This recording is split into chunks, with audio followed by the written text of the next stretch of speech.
Ici c'est Sahel, bienvenue à la boutique Le Cartel pour culture avec un Q. Sur un champ de mine, elle a tué le manco. Elle est douée, trop kitoko. Elle a calmé toutes les go. Maillé, maillé, c'est son mojo.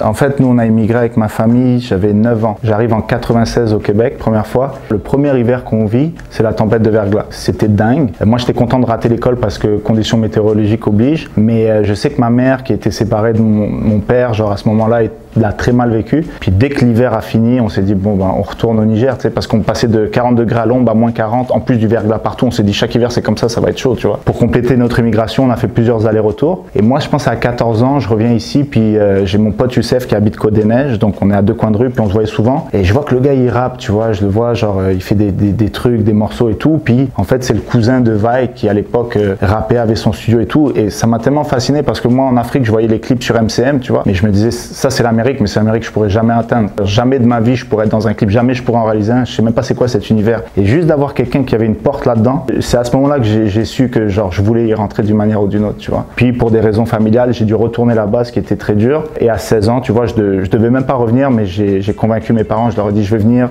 entre guillemets pour les études et tout ce que tu veux. Mais dans ma tête c'était revenir pour rester dans le cercle parce que je voyais les gars qui évoluaient, tu sais. Ils faisaient des chansons, ils faisaient des shows à droite à gauche. Je me disais man, je peux pas rester là où je suis puis pas faire ça, tu vois. Monte le son, la bœuf est trop forte, j'entends que dalle dans le caisson. Si peu de réponses pour tant de questions. C'est les gars avec qui j'ai commencé à rapper. Il y avait Youssef, il y avait Polo. Puis on traînait beaucoup dans l'entourage de Vai, dans son groupe ou son collectif Central Bergame. Quand j'avais 16 ans, entre 16 ans et 20 ans, on freestallait tous les jours au métro Côte-des-Neiges. Puis on s'est fait un nom entre guillemets avec ça. Ensuite, on a eu l'occasion de rencontrer Manu Militari, avec qui on a fait une tournée Marée Humaine. Puis on a commencé à produire un album. On a fait une demande de subvention, ça n'a pas marché. Puis c'est un peu découragé. Tu vois, il y avait beaucoup de directions artistiques opposées. Mais on a fait un bête d'album et je suis un peu dégoûté que ce soit pas sorti comme je l'ai écouté récemment. Puis je me disais c'est dommage. Mais c'est les gars de mon crew, c'est les gars avec qui je suis encore aujourd'hui. Puis j'espère qu'un jour on va reprendre la musique ensemble.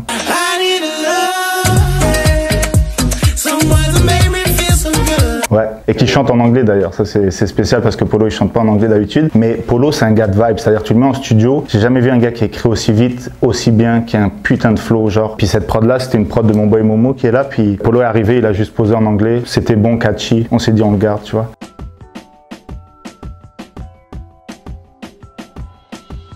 Moi, dans mon groupe, j'étais le seul dans CDN Crew à avoir eu une phase un peu plus religieuse, tu veux. Fait que pendant 2 ans de ma vie, j'ai eu un espèce d'appel à...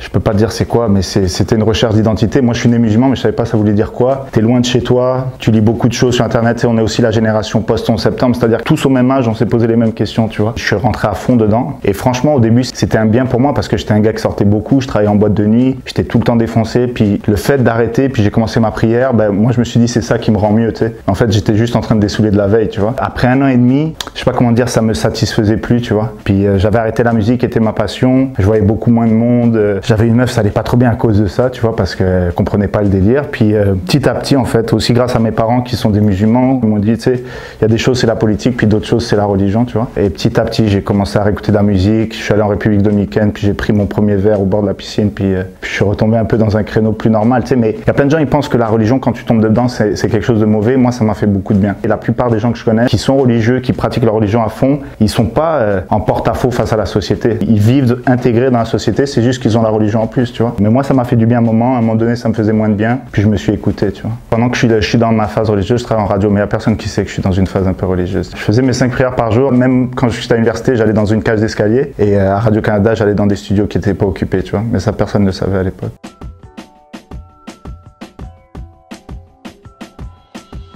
Ben ça, tu vois, c'est un truc que j'ai jamais imaginé faire. En fait, c'est une histoire qui t'arrive dans ta vie, tu t'y attends pas premièrement. Je me rappelle, j'étais sur un plateau, il y avait eu Charlie Hebdo, il y a plein de gens qui se posaient des questions sur la religion, c'est quoi Daesh, c'est quoi ces trucs-là. Moi, je dis à la fille qui me pose des questions, je dis, tu sais, moi j'ai toujours vu ça en noir et blanc, jusqu'à que j'ai un pote que j'ai appris qu'il est parti là-bas. Et ce gars-là, si je te raconte comment il était, dans ta tête, tu vas dire, c'est juste impossible. Et dès que je lui ai dit ça, elle m'a dit, mais Raed, mais c'est vraiment trop fort, faut qu'on le raconte quelque part, tu vois. Fait que moi, j'ai accepté, je lui ai dit, ok, je t'accompagne voir un producteur, je t'accompagne voir Télé Québec. Et à mon grand étonnement, ils ont dit oui tout de suite. musique, tu vois. Moi, j'avais jamais rien fait du genre, et j'étais pas connu, fait que c'était un risque ou un pari pour eux. Puis au départ, je voulais être derrière, je voulais poser les questions derrière, un peu comme tu fais d'ailleurs, tu vois, pas montrer mon visage. Et au final, ils m'ont expliqué, puis j'ai compris aussi pour la démarche, c'était important de mettre un visage sur cette quête-là, pour dire, voilà, on brise le 4e mur, voici comment les gens vivent ça lorsque ça arrive, tu vois. On voit tellement de choses dans les médias, tu te dis, mais comment tu peux même te mettre du côté de quelqu'un qui est parti rejoindre cette organisation? Et la vérité, c'est que c'est beaucoup plus complexe qu'on pense. Il y a des milliers de personnes qui vont des 4 coins de la planète rejoindre ces gens-là, et il y a des gens qui ont des hauts diplômes et tout, c'est qu'il y a quelque chose d'autre qui va pas bien. Et je me suis juste posé la question, comment et pourquoi en fait. T'as trouvé la réponse?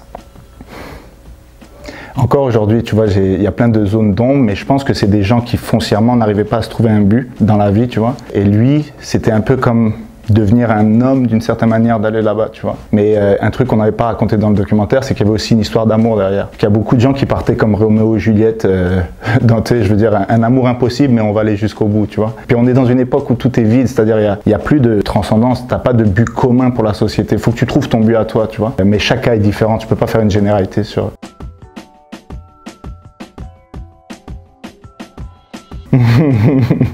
Ça, c'est ce que j'ai dit à mon pote Momo qui est là quand il m'a amené à l'aéroport, que je partais en Syrie 3 semaines. Parce que j'avais jamais eu peur, mais au moment de prendre l'avion, c'était un peu chaud, tu vois. Puis je lui ai dit d'abord occupe-toi de ma mère, mais surtout j'ai un album qui est presque prêt. Et je dis s'il te plaît, j'ai jamais rien sorti. S'il m'arrive un truc, sors-le à ma place et je m'en fous ce que ça fera, mais juste sors-le, tu vois. C'était à ce moment-là que j'ai dit cette phrase.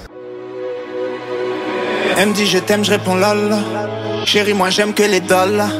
Putain d'époque, j'essaie juste m'en sortir, des bâtards veulent me faire, je dois check mon épaule. Je travaillais dans des sujets tellement lourds, tellement sensibles, où il y avait des enjeux humains. Franchement, c'était très demandant sur un plan émotif, mental. Et mon seul échappatoire, la seule manière de juste oublier, c'était de faire de la zik pendant 3-4 heures. Et je me suis jamais dit, ça doit aboutir à un album. Et il y a eu un moment donné, que ce soit mon entourage ou même Manu Militari, avec qui je traîne beaucoup, où il m'a dit, tu vois, c'est intéressant, il y a un truc à présenter au public, tu vois. C'est pas juste un truc que tu vas faire et qui va mourir dans ton ordinateur. Et dès que j'ai fait la pièce, le pommier d'Ève, je me rappelle, j'ai lu un livre, ça m'a inspiré un truc, je l'ai écrit tout de suite. Dès que j'ai écrit la phrase à la place d'Ève, j'aurais pris tout le pommier, j'ai trouvé la ligne directrice pour mon album. Je savais que je voulais parler des tentations, des passions, d'un jeune de 30 ans qui se cherche, qui veut être heureux, qui goûte à peu près tous les fruits défendus, mais qui au final est pas plus heureux qu'au départ, tu vois, et qui comprend que l'essentiel est ailleurs. Tu disais je t'aime, mais là tu veux me quitter. Je veux m'en aller, je veux partir. Peu importe tant qu'il fait chaud. Je l'ai écrit, je pense, en 40 minutes. C'était comme instinctif. Je savais où j'allais. Dès que j'ai fini le morceau, j'ai contacté Benny Adam qui était revenu à Montréal parce que je le connais depuis quand même longtemps. Et je lui ai dit, Benny, genre, je sais pas ce que ça va donner, mais je sais que le texte est efficace. Tu sais, c'est pas la chanson la plus folle, la plus recherchée, mais je sais qu'il y a une efficacité. Tu vois, ne serait-ce que je fais écouter à mes nièces et elles me rechantent le refrain tout le long, tu vois. Moi, je trouve les enfants, c'est un bon test. Et donc, quand j'ai vu ça, j'ai dit à Benny, est-ce que tu peux m'aider pour la prod? Il est venu, Benny aussi, avec sa grande efficacité. 2 heures, c'était plié. Je pense que c'est le morceau le plus rapide qu'on a fait. Quand j'ai reçu le morceau, je me suis dit, tu sais quoi, j'étais encore indépendant, mais je sentais qu'il y avait un potentiel radio et j'ai fait les démarches moi-même, c'est-à-dire j'ai pris une traqueuse radio. Je lui ai dit, on teste, j'avais absolument rien, j'avais même pas de compte Instagram ou Facebook. Elle a accroché, puis elle m'a dit, regarde, on va faire ce qu'on peut. Ce morceau-là, à mon grand étonnement, il est arrivé 42e au Canada pendant 2 semaines, c'était l'été 2019. Et là, je me suis dit, bon, il y a peut-être quelque chose dans la musique qui plaît à certaines personnes, tu vois. Et c'est là où j'ai continué pour produire un album. Origine, Algérie et Mali. Ton régime, talon jean, boîte de nuit. On finit au revoir et Benny me dit tu travailles beaucoup mais tu finis jamais les choses concrètement. Là je suis à Paris, j'ai accès à un studio. Est-ce que tu es down de venir faire 4-5 morceaux? On fait ça pendant 10 jours. Et je lui ai dit tu sais quoi, je vais prendre des vacances et je vais en profiter pour faire ça. Et on a fait 5 morceaux qui se retrouvent dans l'album aujourd'hui. J'ai travaillé aussi avec Neo Mastro. C'était un pari parce que voilà, c'est un investissement, ne serait-ce que même juste prendre des vacances, mais il y avait aussi les heures de studio et tout. J'étais pas sûr de faire un truc avec. Et j'ai senti un truc, je me suis dit il faut que je prenne ce risque là, sinon je vais toujours le regretter. Je suis revenu, j'avais ces 5 morceaux et je lui ai dit tu sais quoi, je vais aller jusqu'à un album. Je reviens de Paris, puis 3-4 mois plus tard, je fais écouter un peu ce qui arrive à Manu Militari, puis il me dit bro, je peux rien te garantir, ma maison disque elle est nouvelle, je suis down de faire les démarches avec toi, et si ça marche, on sera juste heureux, si ça marche pas, tu feras autre chose, c'est autrement, et c'est là où j'ai signé avec Grande Pub.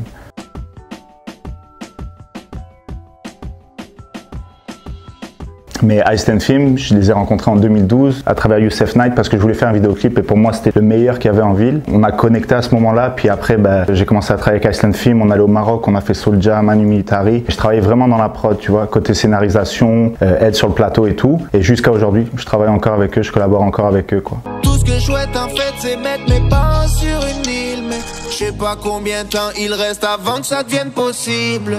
Aïe aïe aïe.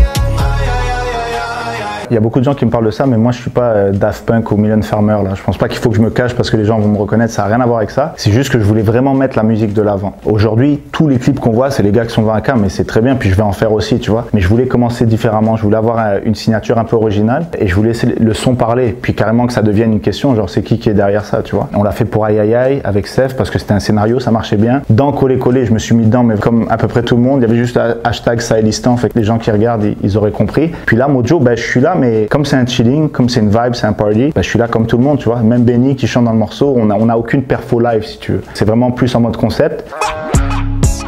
Ton body terrorise toute la piste. Et en fait, depuis que je suis jeune, je suis beaucoup avec des femmes. Mais que ce soit au travail, dans mes amitiés, dans mes amours aussi, bien sûr, mais ça m'inspire beaucoup. Ça m'a beaucoup nourri pour cet album. Puis oui, il y a des tracks que j'ai fait en mode peine d'amour. Et il y en a d'autres, c'était en mode, bah, tu sais quoi, va te faire foutre, tu m'as laissé, bah, je vais passer à autre chose, tu vois. Mais ça a nourri l'album, bien sûr.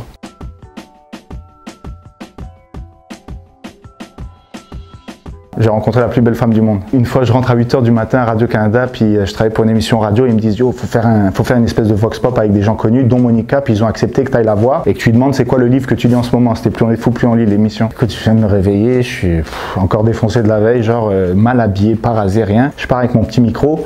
Et moi, Monica Bellucci, depuis Astérix et Cléopâtre, les films qu'elle avait fait, je sais pas comment dire, c'était mon amour d'adolescence, là. Puis j'ai jamais été starstruck par personne. Tu sais, j'ai rencontré Stromae, Charles Aznavour, tout ce que tu veux, j'ai jamais été starstruck. Là, j'arrive devant elle, je suis correct, mais dès qu'elle me dit bonjour, genre je vois ses lèvres, son accent, je pète un câble, il y a 20 personnes autour de moi qui me regardent et je lui dis c'est quoi le livre que vous lisez en ce moment, Monica? Puis là, j'écoute même pas la réponse et elle me répond juste le titre et l'auteur, tu sais. Je dis merci beaucoup, au revoir. Et je me casse parce que genre j'étais juste comme je savais plus quoi faire. Genre c'est la première et seule fois que ça m'est arrivé, mais t'apprends beaucoup de ce genre d'expérience. Merci. Merci à toi, gros. Elle me dit je t'aime, je réponds lol. Chérie, moi j'aime que les dolls. Putain d'époque, j'essaie juste m'en sortir. Des bâtards veulent me faire, je dois check mon épaule. Des frères qui tombent pour la coque. Faut que la juge son avocat. J'ai que du vrai dans la boca. Je fais des efforts.